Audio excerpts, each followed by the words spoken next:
From the lobby of Donovan Capital, she watched security escort her husband out of his own office, the company he had built his entire ego around. He was pale, trembling. He looked at her like she had done this to him, like she was the villain in a story he'd been writing for years. But Jessica Whitfield hadn't done anything. She hadn't called anyone. She hadn't pulled any strings. She didn't even know her father's name was on the deed. She didn't know her father owned everything. She never knew until today just who Robert Whitfield really was. Jessica Donovan. Nay, Whitfield had spent 11 years learning how to make herself smaller. It wasn't something she'd done consciously. Not at first. In the early days of her marriage to Tracy Donovan, she had genuinely believed she was simply being a good wife, adjusting, compromising, keeping the peace. That's what her mother, Margaret, had always said love required: patience, sacrifice, and a willingness to bend. Margaret Whitfield had bent so far in her own marriage that she'd practically disappeared. And Jessica, watching her mother move quietly through their large Connecticut home like a ghost who needed permission to be seen, had absorbed this lesson deep into her bones. Jessica had grown up in a house that looked wealthy from the outside, a handsome colonial on 4 acres in Westport, Connecticut, but was decorated with a peculiar kind of restraint that she never fully understood as a child. Nice furniture, but not extravagant. Good schools, but not the most elite.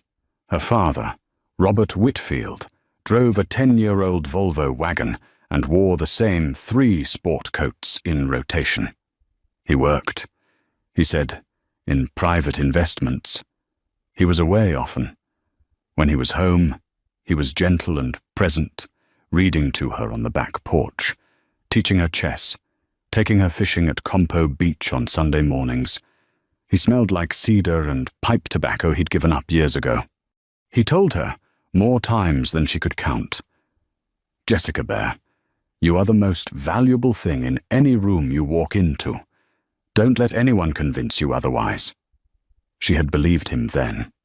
She was less certain now. At 34, Jessica taught art history at a small private academy in Greenwich. She had a master's degree from Yale, a half-finished manuscript about Baroque portraiture, and a marriage that had curdled so quietly and so slowly she hadn't realized it had gone sour until she was already drowning in it. Tracy Donovan was, by most accounts, impressive. He had built Donovan Capital, a mid-market private equity firm in Midtown Manhattan, from a seed fund and relentless ambition into a company managing roughly $2 billion in assets. He was featured in Forbes at 38. He gave TEDx talks. He had the kind of jaw that made people assume competence. He was also, behind closed doors, a man who checked Jessica's phone without asking, who criticized the way she loaded the dishwasher, who told her in a quiet, reasonable voice that her opinions on his business were sweet but not useful, and who had been sleeping with his head of investor relations, a woman named Cassandra Holt. For at least the past 2 years, though, Jessica suspected it had been longer. She had found out about Cassandra in the most ordinary, devastating way: a text on Tracy's phone when it buzzed on the kitchen counter and she glanced at it by accident.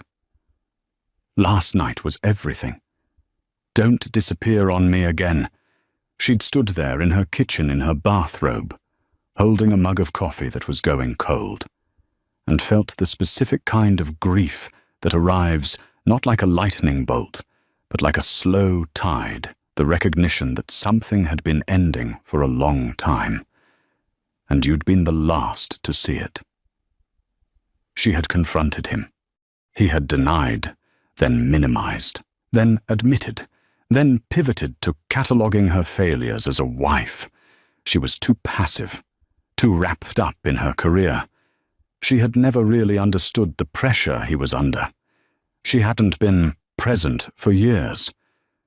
The affair was a symptom, he said, as though she were a malfunctioning system that had driven him to seek better hardware elsewhere. Jessica had asked for a divorce 3 months ago.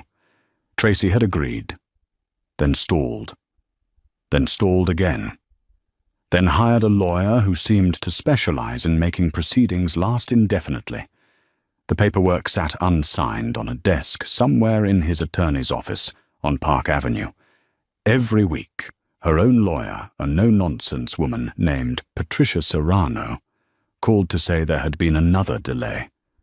"He's not going to sign," Patricia told her on a Tuesday morning in early October. "Not unless something changes his calculation." Jessica didn't know what that meant. She didn't know anything was about to change. She hadn't spoken to her father in almost 2 weeks. He'd had a minor health scare, something cardiac. The doctors were monitoring it, and she'd visited him in the Westport house, sat with him on the back porch the way they used to, and he'd looked at her with those steady grey eyes and said, "How are you really doing, Jessica Bear?" She'd started crying before she could answer. He'd held her hand and said nothing for a long time. Then, "I want you to know that everything is going to be taken care of. I want you to trust me on that." She'd thought he was talking about his health. She thought he was reassuring her that his estate was in order, that she wouldn't have to worry about him financially. Robert Whitfield, as far as Jessica knew, was comfortable. Not rich exactly, but steady. The Westport house, some investments, nothing extravagant. She had no idea. Robert Whitfield was 71 years old and had spent the better part of 4 decades becoming one of the most quietly powerful private investors in North America, without a single profile in any major financial publication, without a Wikipedia page, without his name attached to any building or foundation or charitable gala. This was not accidental. It was, in fact, his defining achievement.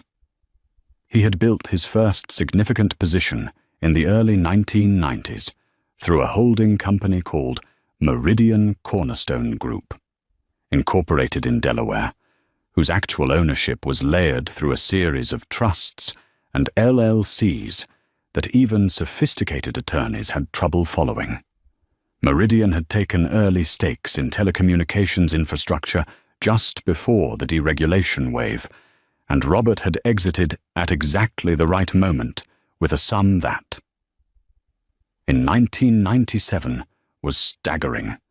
He'd reinvested quietly, real estate in markets before they moved, energy plays that nobody was watching, a significant position in a logistics software company in 2003 that most analysts dismissed as a niche product. The company was later acquired by a major tech conglomerate for $4 billion. He had a relationship with a small private bank in Zurich called Weltner and Associates that managed his offshore structures.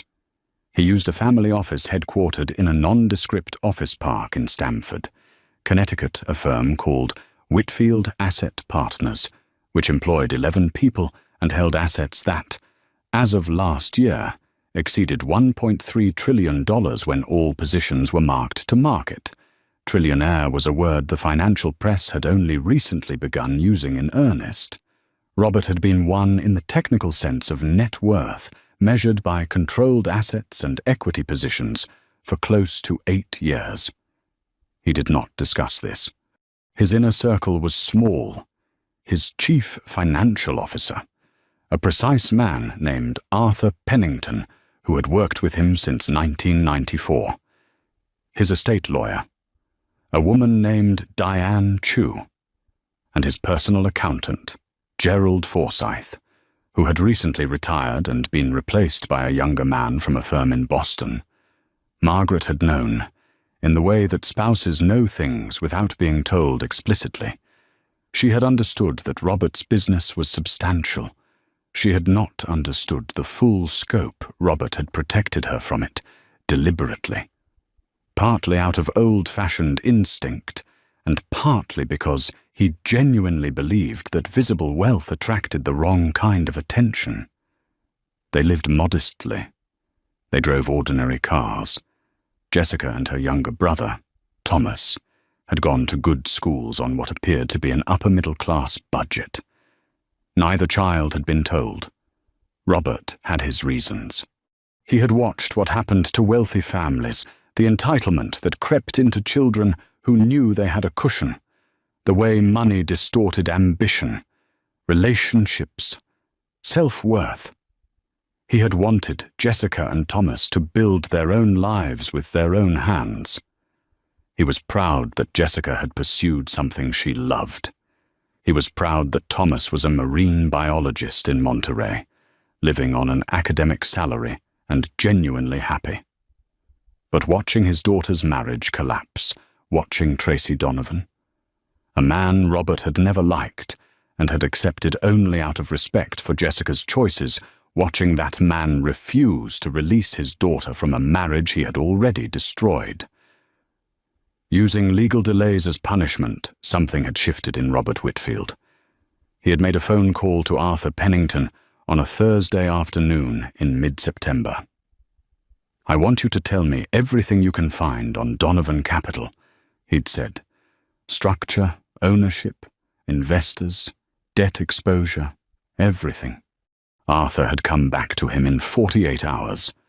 What he found was not entirely surprising, but was, in several respects, quite useful. Donovan Capital managed approximately $2 billion in assets, but the firm itself had liabilities that weren't obvious from the outside. A significant fund, Donovan Capital Fund 3, was underperforming its benchmark by nearly 18%. Several limited partners were quietly evaluating their positions. The firm's largest anchor investor, a family office out of Dallas called Hargrove Private Capital, had been expressing, through back channels, a desire to reduce its exposure. Hargrove Private Capital's principal was a man named Randall Hargrove, 73, who Robert Whitfield had known for 25 years. Robert called Randall on a Sunday morning. "Randall," he said, "I understand you might be looking to restructure your position in a certain mid-market PE shop in New York." There was a pause on the other end of the line. Then, cautiously, "You have good ears, Robert. I'd like to acquire your position and potentially make a full offer for the firm," Robert said. "I'd also like to make sure it's structured correctly through the appropriate vehicles. Nothing visible." Another pause. This personal. "Robert?" "Yes," Robert said simply. Randall Hargrove chuckled the kind of chuckle that belongs to men who have spent decades in a world where everything eventually becomes personal. "Send Arthur to see me this week. We'll talk." Arthur Pennington flew to Dallas on a Tuesday. He met with Randall Hargrove and Hargrove's advisors at the Rosewood Mansion on Turtle Creek, in a private dining room with paneled walls and zero cell service. The negotiation lasted 3 hours. By the time the dessert plates were cleared, the outlines of an agreement were in place. Hargrove's position in Donovan Capital, a 17% equity stake, plus limited partnership interest across 3 funds, would be transferred to a newly formed acquisition vehicle called Cornerstone. Equity Partners 7. El Cide. This was one of Meridian Cornerstone Group's shell structures, and its beneficial ownership traced back, through several layers, to a Whitfield family trust administered in the Cayman Islands. Nobody at Donovan Capital would see Robert Whitfield's name on anything. Over the following 6 weeks, while Jessica waited for divorce papers that never came, while she taught her students about Caravaggio and graded papers at her kitchen table and cried in her car on the way home from Patricia Serrano's office, Arthur Pennington worked quietly and methodically. He acquired Hargrove's position. He approached two other limited partners who had grown disenchanted with Tracy's performance and were facing their own liquidity needs. A pension fund administrator in Ohio, a sovereign wealth management account managed by a firm in Toronto. Both sold their positions to Cornerstone Equity Partners 7, discreetly, over 60 days.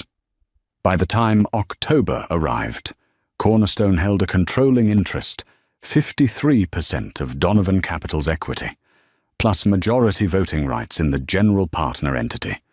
Tracy Donovan, absorbed in a fundraising roadshow for Fund 4 and managing the Cassandra Holt situation she had begun making noises about wanting something more permanent, had not noticed.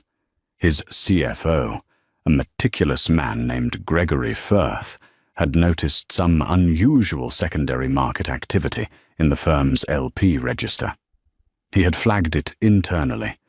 Tracy had dismissed it as normal portfolio rebalancing among institutional investors. Arthur Pennington then made a second series of moves. He retained a proxy advisory firm in New York, one of the more discreet boutiques, run by a former securities attorney named William Oates, to formally notify the Donovan Capital Board of Directors of Cornerstone's controlling stake and to exercise its shareholder rights. The notification arrived on a Monday morning by certified letter and simultaneous email to the board's external counsel. Tracy was in a breakfast meeting at the Grill on Park Avenue when his phone rang. It was Gregory Firth. The CFO's voice was 2 registers higher than normal. "Tracy," Gregory said, "I need you to come back to the office. Right now." Jessica was standing at her whiteboard in her classroom, a photograph of Vermeer's girl with a pearl earring projected behind her. Her students half awake in their seats when her phone buzzed with a text from Sophie Caldwell, her best friend since graduate school. "Are you near your phone?" "Something is happening. Call me when you can." Sophie was a financial journalist who worked for a publication called The Ledger Review, a boutique business-focused outlet with a readership of mostly institutional types. She was careful, precise, and not prone to drama. Jessica dismissed her class 5 minutes early. She called Sophie from the hallway. "Okay," Sophie said, without preamble. "This is going to sound insane, but there's chatter all over the financial community this morning. Donovan Capital apparently got a notice from a new controlling shareholder, some entity called Cornerstone Equity Partners 7. Nobody knows who's behind it. The street's going crazy trying to figure it out." Jessica frowned. "What does controlling shareholder mean?" "It means someone bought enough of the firm to have effective control over its operations and board. Tracy doesn't control his own company anymore, Jessica, or at least not without this new entity's consent." Jessica sat down on a bench in the hallway. A student walked by and said good morning. She nodded vaguely. "How does something like that happen without Tracy knowing?" she asked. "Secondary market transactions," Sophie said. "Buying LP stakes from existing investors. It can happen under the radar if you do it carefully. And whoever did this, they did it very carefully. We can't find a name attached to Cornerstone. Everything traces back to Delaware, and then goes dark." Jessica said nothing for a moment. Something cold was moving through her, not quite fear, not quite excitement. Something else. Recognition? Maybe. Though she didn't yet know what she was recognizing. "Sophie," she said slowly. "Cornerstone. Is there any connection to a company called Meridian Cornerstone?" There was a pause. "Where did you hear that name?" "I don't know," Jessica said. "I think I saw it somewhere, on a piece of paper at my parents' house, years ago. I never knew what it was." Sophie was quiet for a long moment. "Then, Jessica, I need to ask you something, And I need you to be honest with me. Is there anything about your father's financial situation that you might not know?" The cold thing moved through her again. Deeper this time. She drove to Westport that afternoon. Margaret answered the door and knew immediately from Jessica's face that something had shifted. She brought her inside without asking questions, poured tea she'd already had made as though she'd been expecting company, and sat at the kitchen table with the expression of a woman who had carried a secret for a very long time, and was not entirely sad to see it begin to surface. Robert was on the back porch. He was wearing a flannel shirt and reading a paperback, a naval history he'd had on his list for 2 years. He set it down when Jessica came through the screen door and looked at her with those grey eyes, and something in them already said, "I know why you're here." "Dad," Jessica said. She sat down across from him. The afternoon light was low and gold over the yard. Somewhere in the neighborhood, a lawnmower droned. "I need to ask you something, and I need a real answer." "All right," he said. "Who is Meridian Cornerstone Group?" He held her gaze. He didn't flinch. He took one long breath. "It's mine," he said. "It's one of several holding structures that belong to our family trust." Jessica stared at him. "What does that mean?" "It means it's a company I control," he said, "through a series of legal entities." "How big?" she said. "Is Meridian Cornerstone?" He paused, just for a moment, the briefest pause, as if measuring how much she could absorb. "It's significant," he said. "Dad." Her voice had an edge she'd never used with him before. "Tell me the number." Robert Whitfield looked at his daughter, this woman he had watched be diminished and delayed and dismissed by a man who was not worthy of her. And he told her. The tea went cold. The lawnmower stopped somewhere down the street. A bird called twice from the oak tree at the back of the yard. Jessica sat very still for a long time. "You bought Tracy's company," she finally said. It wasn't a question. "I acquired a controlling position." "Yes." "Through these shell companies." "Yes." "So he doesn't know it's you." "Correct. And he doesn't know you're." She couldn't finish the sentence. The number was still moving through her head, like something she couldn't hold. "No," Robert said. "He has no idea." Jessica pressed her hands flat on the table. She looked at the yard, the same yard where she had played as a child, ridden her bike, where her father had pushed her on a tire swing that had long since been taken down. This ordinary yard, this ordinary porch, this man in his flannel shirt. "Why didn't you ever tell me?" she asked. Her voice cracked, though not with anger, something more complex. Something that was hurt and awed and overwhelmed all at once. Robert Whitfield leaned forward. "Because I wanted you to be you," he said. "Not someone's wealthy daughter, not an heiress. I wanted you to wake up every day and do something because you loved it. And you did. You do." He paused. "I never doubted you needed the money to be happy. You didn't. But when that man..." A muscle worked briefly in his jaw. "When he started using the legal system to trap you, I decided it was time to use what I have." Jessica looked at him for a long time. Then she said, "What happens now?" "Arthur Pennington is calling an emergency board meeting at Donovan Capital on Friday," Robert said. "As controlling shareholder, Cornerstone has the right to restructure the board and review existing management arrangements. Tracy can be removed as CEO by board vote." He paused again. "Or he can be given an alternative." What alternative? Robert's expression was steady, calm, implacable. "He signs the divorce papers. He agrees to Jessica's terms on the settlement, and he walks away from a formal board review. He steps down with a face-saving announcement, pursuing new ventures. The usual. His reputation stays intact. His fund investors are never told about the Fund 3 performance failures or certain other irregularities that Gregory Firth has apparently been documenting. Jessica's eyes widened. What irregularities? Expense account abuses. Certain investor communications that overstated Fund 3's projected returns. Nothing criminal, but enough to attract regulatory attention if the right people asked the right questions. He said this without relish, just fact.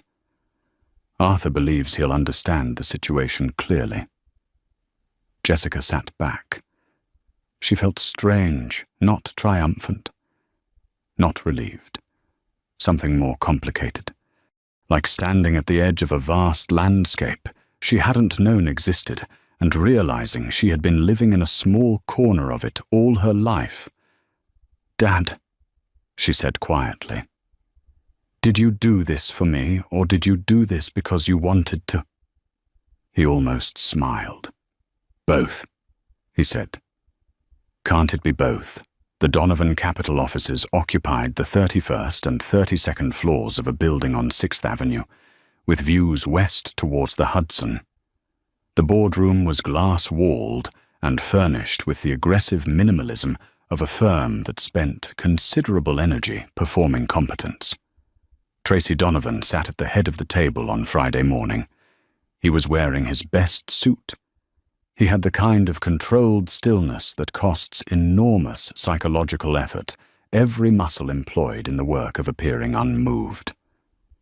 On the other side of the table sat William Oates, the proxy attorney from Cornerstone Equity Partners 7, and 2 board members who had been quietly briefed overnight. One of them was a woman named Barbara Strauss, who had been an independent director for 3 years, and who had her own concerns about Fund 3's reporting.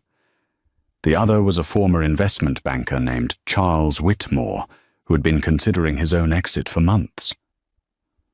Gregory Firth sat at the far end of the table. He had a notepad in front of him that he didn't look at. Jessica had not been told the meeting was happening this morning. She was at school, teaching a lecture on Rembrandt.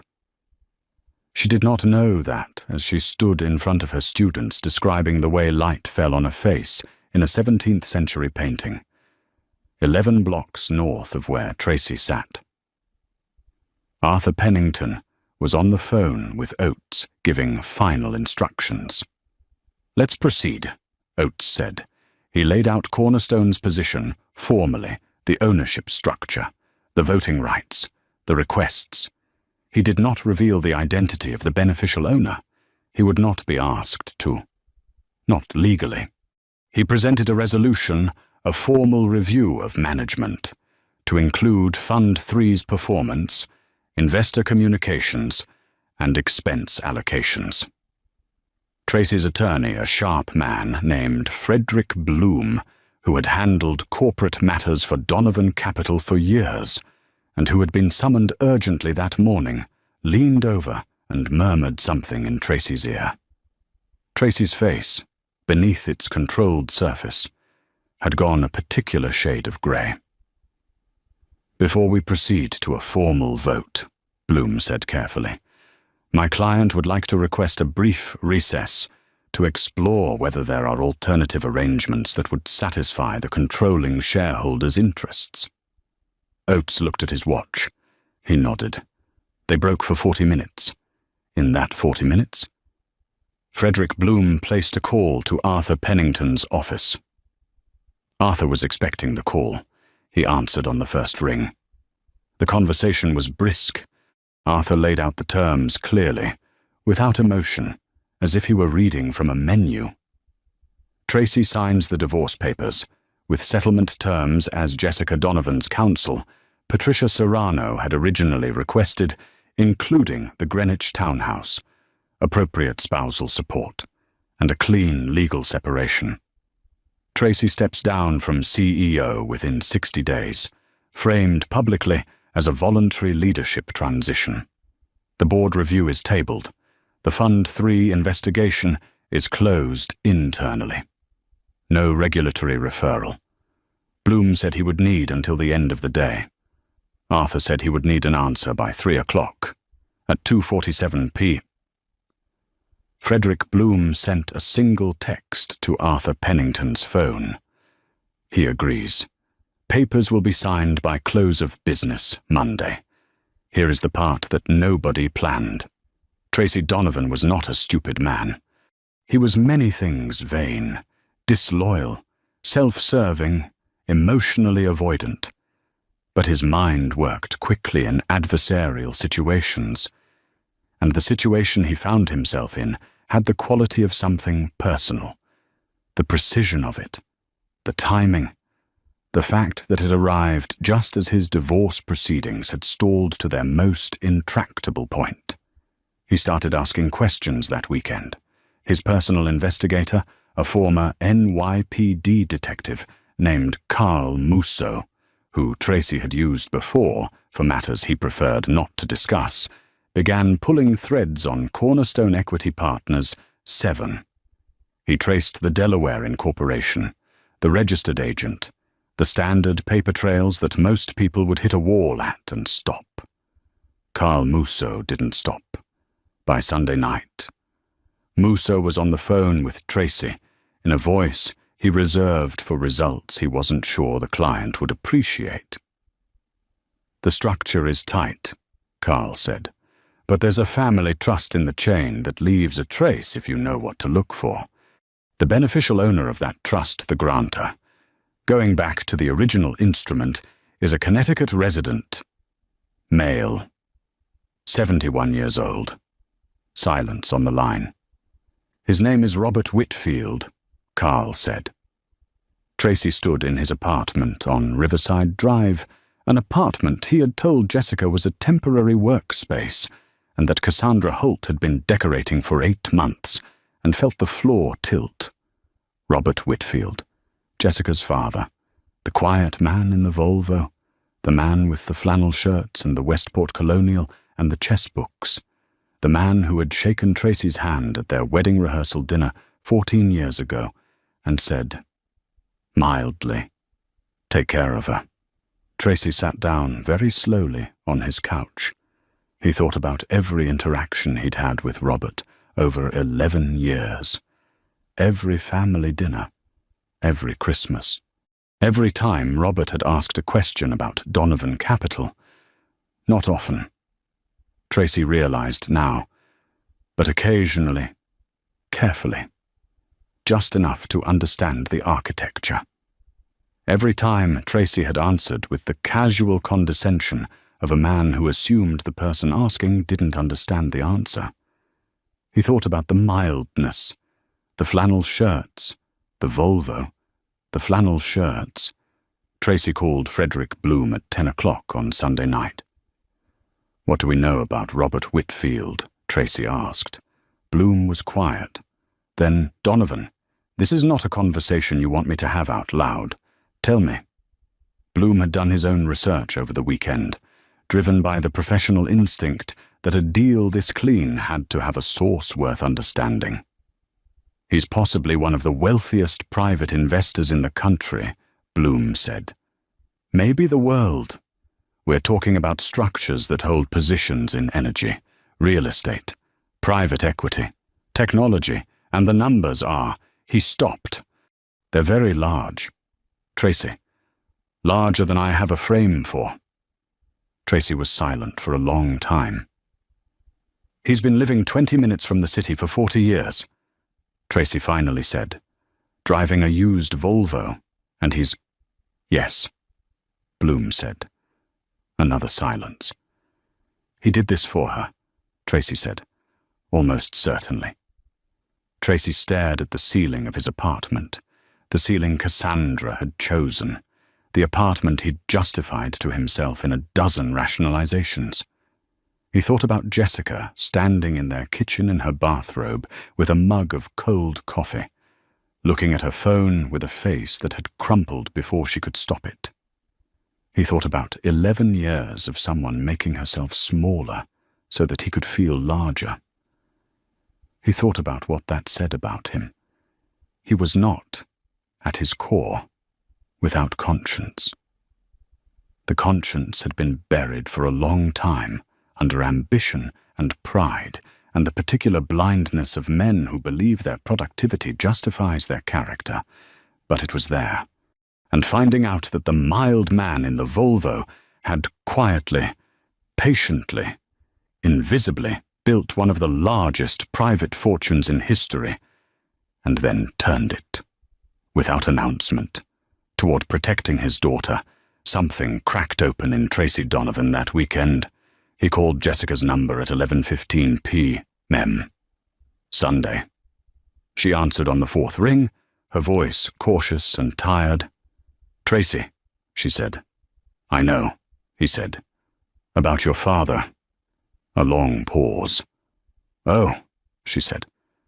"I want you to know," Tracy said, "that I was going to sign anyway, on Monday, like we agreed. A beat. I want you to know that this, whatever he did, it didn't change my decision. I'd already decided." Jessica said nothing. "I'm not saying that to..." He stopped, tried again. "I just needed you to know." She was quiet for so long, he almost thought the call had dropped. Then, "Okay, Tracy. I'm sorry, Jessica." It came out as something he hadn't planned to say, but couldn't stop once it started. "I'm sorry for all of it. For Cassandra. For the delays. For a lot of things." She didn't say it was okay. She didn't say she forgave him. She didn't offer him anything that would make this easier for him. He had not earned ease. And she knew it. And for the first time in 11 years, she held her own ground without apologizing for it. "Good night, Tracy," she said. She ended the call. The papers were signed on Monday afternoon. Patricia Serrano called Jessica at 4:23 p.m. with the news, in the precise, professional tone she always used, but Jessica could hear something warmer underneath it. Something that, in a different context, might have been satisfaction. "It's done," Patricia said. "He signed everything. Settlement terms as requested. The Greenwich property transfers to you. Support payments as specified. His attorney was cooperative, unusually so." Jessica was sitting in her car in the parking lot of the academy. The October light was the particular amber color it gets in New England in the late afternoon, thick and low and slightly melancholy, the way good endings sometimes feel. "Thank you. Patricia," she said. "You did the hard work," Patricia said. "I just filed the paperwork." She called Sophie next. Sophie said nothing for 3 seconds, and then made a sound that was halfway between a laugh and a cry, and said, "I need all of it, every detail. And also I need to know if your father wants to adopt a 38-year-old financial journalist, because I am available." Jessica laughed. It felt strange in her chest, not rusty, exactly, but unfamiliar, like a door swinging open in a room that had been shut for a long time. She called her father last. "It's done," she said when he picked up. "I heard," he said. Arthur had called him. Presumably. "How do you feel?" She thought about this seriously. "I don't know yet," she said. "Strange. Light. Kind of scared." "That's correct," he said. "That's exactly what free feels like when you've forgotten it." She drove to Westport. Margaret had made dinner something simple, roasted chicken and potatoes, the smell of which had meant home to Jessica since she was 7 years old. They ate on the back porch, even though it was cold.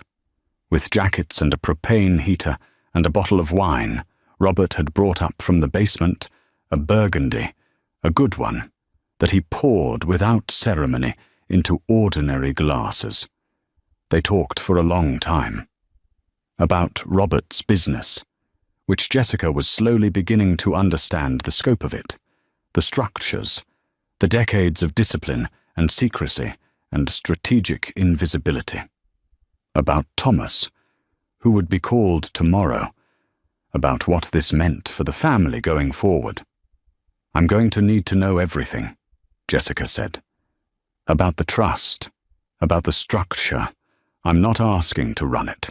I'm just—" She looked at him. "I don't want to be the last person in any room to understand what I'm standing in." Robert nodded. He seemed, if she wasn't imagining it, relieved. "Arthur will walk you through everything, as much as you want." "Everything," she said. He smiled, that quiet, reserved, Westport flannel shirt smile. "Everything."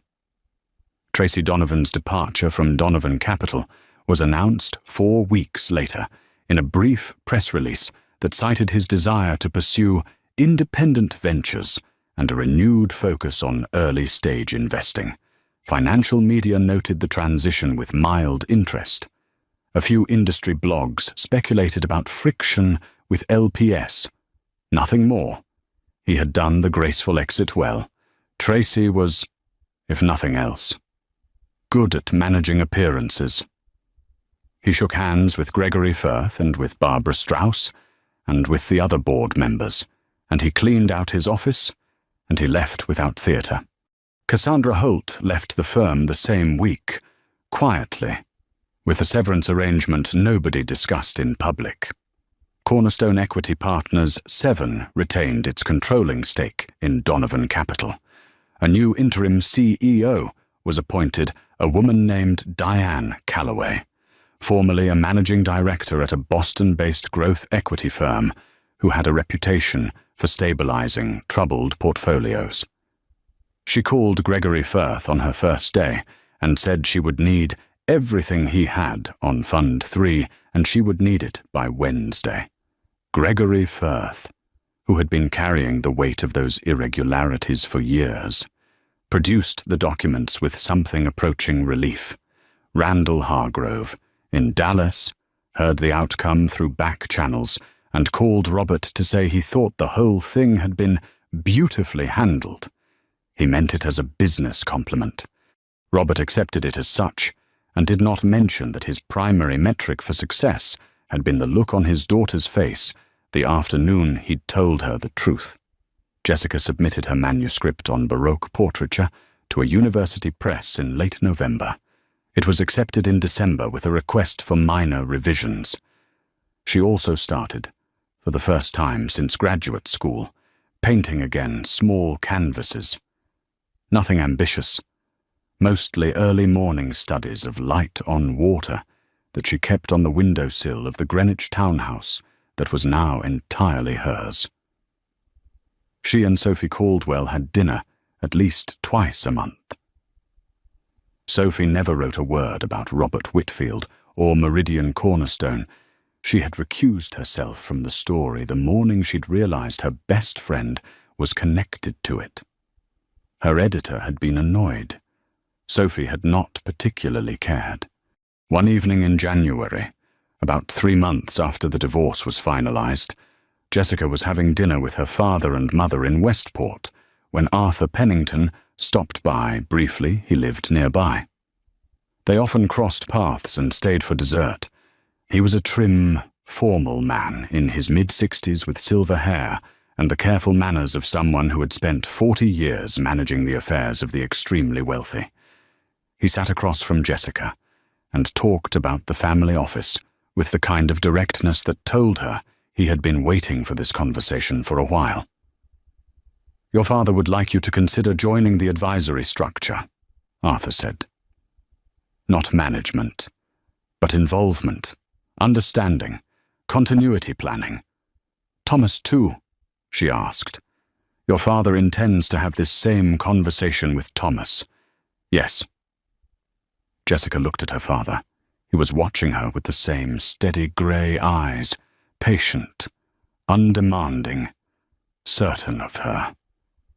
"I'll think about it," she said. She was already thinking about it. She had been thinking about it for weeks.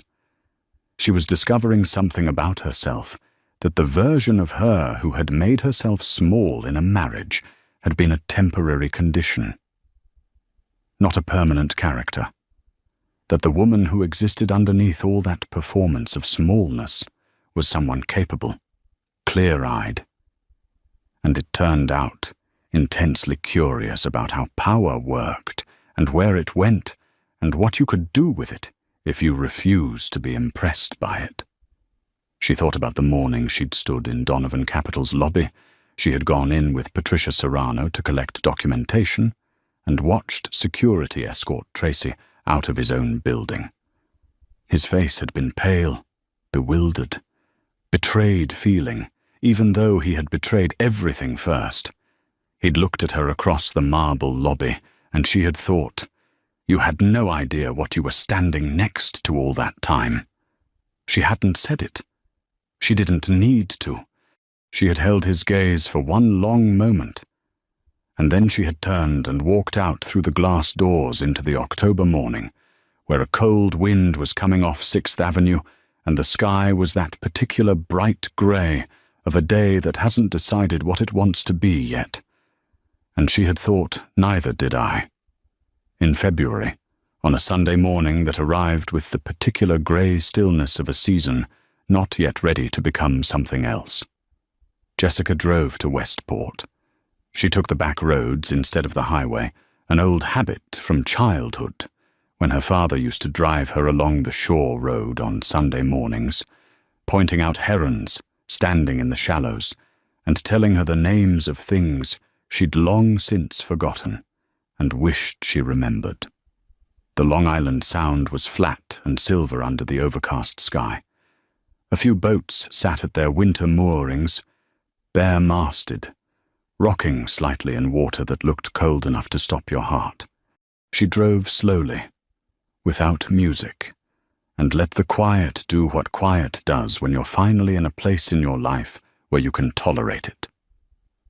The Westport house looked the same as it always had, the colonial exterior, the shutters that needed repainting every few years and always got it just slightly past due, the old oak tree in the front yard that had dropped the last of its leaves months ago and now stood in the kind of skeletal dignity that winter trees manage so much better than people. She sat in the car for a moment after she turned off the engine. Not for any particular emotional reason, just because there was no longer anyone in her life making her feel guilty for taking a moment to herself. She knocked and then pushed the front door open the way she had since childhood. Margaret was in the kitchen, the Sunday radio program on low. Something classical that floated through the rooms like warm air. Her mother looked up from the crossword she'd been working on at the kitchen table and said something with her eyes that she didn't say out loud, a kind of welcome that was also an acknowledgement. The way mothers communicate when they understand that their children have crossed some invisible threshold and are standing, for the first time, in new territory. "He's on the porch," Margaret said. "Of course he is," Jessica said. She poured herself a coffee from the pot on the counter, the same drip coffee maker her parents had owned for 15 years, stained from decades of use, working perfectly, and went through the back. Robert was in his usual chair with his usual book, the naval history he'd been working through in chapters across the winter, and his coffee on the side table, next to a folded section of the Sunday paper he'd already finished. He was wearing the grey flannel shirt she associated so deeply with home that the sight of it still had a physical effect on her, some compression in the chest that was not sadness, but something adjacent to it. The feeling of being in the presence of everything that has ever mattered to you. He set the book down when she came out. He didn't make a production of it. He simply looked at her with those steady grey eyes and waited. She sat across from him. The yard was bare and brown, still wearing its winter face, the thin February snow from 2 nights ago, still lying in patches on the ground where the shade kept it from melting. The garden beds, flat and grey. The tire swing long gone. The oak at the back of the yard holding its ground, like something that had decided, 100 years ago, not to be bothered by seasons. They didn't talk for a while. This had always been one of the things she loved most about her father, that silence with him had never felt like absence. It felt like company, like two people existing comfortably in the same space without needing to perform for each other. Tracy had hated silence. He'd filled every room with noise, the television, music, his own voice cataloguing the events of his day, and she had understood now, at some distance, that the noise had been its own kind of control. Silence left too much room for things he didn't want examined. She watched a sparrow land on the fence at the back of the yard and leave again almost immediately, as though it had arrived at the wrong address. "Can I ask you something?" she said. "Always." Her father said. The name. Meridian Cornerstone. She turned her coffee mug in her hands. "I've been thinking about it since you told me. Why Cornerstone? Of all the things you could have called it." He was quiet for a moment, in the way he was quiet when he was genuinely reaching for something, not performing consideration, but actually conducting it. The distinction was one she had learned to read over decades. The wind moved through the oak at the back of the yard with a low sound that was almost like something trying to speak. "When I made my first significant investment," he said, "I was 29 years old, younger than you are now. I had a little money, a lot of ideas, and an almost paralyzing terror of getting it wrong." He looked at the yard. Not at her, the way he always did when he was telling her something true. "I spent 3 months staring at a single decision, a telecommunications position that, by any rational analysis, was correct. And I kept not pulling the trigger, because I kept thinking, what if I'm wrong? What if I lose it? What if this one decision undoes everything?" She waited. The sparrow came back, or a different sparrow, she couldn't tell. "A man I respected told me something around that time," her father continued. "He said that the problem with trying to make perfect decisions is that perfection doesn't build anything. It just protects against loss. He said the best investors he knew weren't trying to be right. They were trying to build something, and they accepted that some of it would fail, because that was the cost of building." He paused. "He called it laying cornerstones. You put down something solid, as carefully as you can, and then you build on top of it, and then you build on top of that. You don't get to see the finished structure when you're laying the first stone. You have to trust the foundation." Jessica looked at him. "Did you trust it?" "Eventually," he said. "Not at first. At first I was terrified every day for about 3 years. He picked up his coffee, took a measured sip, set it back down. "But I kept laying stones, and then one day I looked around and there was something standing where there hadn't been anything before." She was quiet for a moment. Then she said, "Is that what you think you did with us, with me and Thomas?" He turned to look at her then, directly, with those grey eyes that had never, not once in her life, made her feel small. "You and Thomas are not something I built," he said. "You're the reason I built anything. There's a difference." He held her gaze. "Everything else, Meridian, the positions, the structures, all of it that's just stone and mortar. You're what I was putting it under." Jessica looked at her father for a long moment. She felt something shift inside her that had been shifting slowly for months. some old weight redistributing itself, settling into a new arrangement that was more honest and less defended. She thought about the woman she had been a year ago, standing in her kitchen in a bathrobe with a mug of cold coffee, feeling the specific grief of a marriage that had long since stopped holding her. She thought about the woman she was now, sitting on this back porch, beginning to really understand the full geography of the ground beneath her feet. "I want to be involved," she said. Her voice was steady. Not performed steadiness, actual steadiness. The kind that comes from having survived something and found yourself still standing at the end of it. In the family office, in the structure, I want Arthur to walk me through everything from the beginning. I want to understand how it works, how decisions get made, where the obligations are and what the opportunities look like. I'm not asking to take over anything. She paused.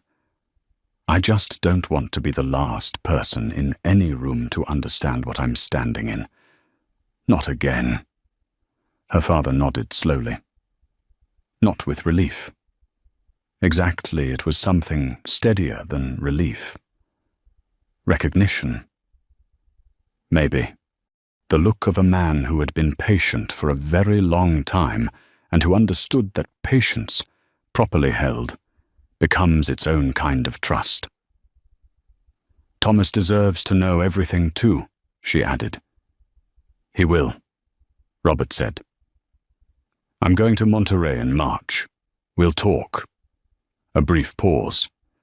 He's going to have questions about the marine habitat preservation work that some of our natural resource positions could support. I've been thinking about it. Jessica almost laughed. Of course he had. Of course Robert Whitfield had quietly spent months considering how his son's life's work might intersect with his invisible empire. The same way he had quietly spent months dismantling a marriage that had been trapping his daughter, all of it unremarked upon, unannounced, conducted in the ordinary flannel shirt manner of a man whose most extraordinary quality was his absolute refusal to perform any of it. Arthur will clear his calendar, her father said. Whenever you're ready. I'm ready now, she said. He picked up his book. She looked at the yard. The thin snow was retreating in patches, pulling back from the edges where the pale February sun found it. And underneath, just barely visible, there was the faintest suggestion of what the ground would look like in another 6 weeks, not green yet, not anything yet, but present, the beginning of something that had been there all along, waiting underneath the frozen surface for exactly the right conditions to emerge. She finished her coffee. Margaret appeared at the screen door to say lunch would be ready in an hour. Robert turned a page. Somewhere down the street, a dog barked once and went quiet. Jessica sat back in her chair and felt, fully and without apology, the solid weight of everything she was standing on, all those decades of invisible. Patient, cornerstone-laying love, and decided that whatever she built on top of it was going to be exactly and entirely her own. She was ready. She had been ready for quite some time. And that's the story of Jessica Whitfield, a woman who spent 11 years making herself small, not knowing that the man who raised her had quietly become one of the most powerful private investors in the world, and had turned all of that invisible power toward setting her free. She didn't ask for rescue. She never knew it was coming, but when the moment arrived, she didn't shrink from it, she stepped into it. Asked every hard question, learned every difficult truth, and rebuilt herself from the ground up on a foundation that had always been there. If this story moved you, if it made you think about the things we don't know about the people closest to us, about the power of silent love, about what it means to finally choose yourself, then hit that like button right now. Share this with someone who needs to hear it. And if you want more stories like this, real, human, full of drama and truth, and the moments that change everything, subscribe to this channel and hit the notification bell. We drop new stories every week, and the next one might just be exactly what you needed today. Leave a comment below. Who in your life do you think might surprise you if you really knew the full story?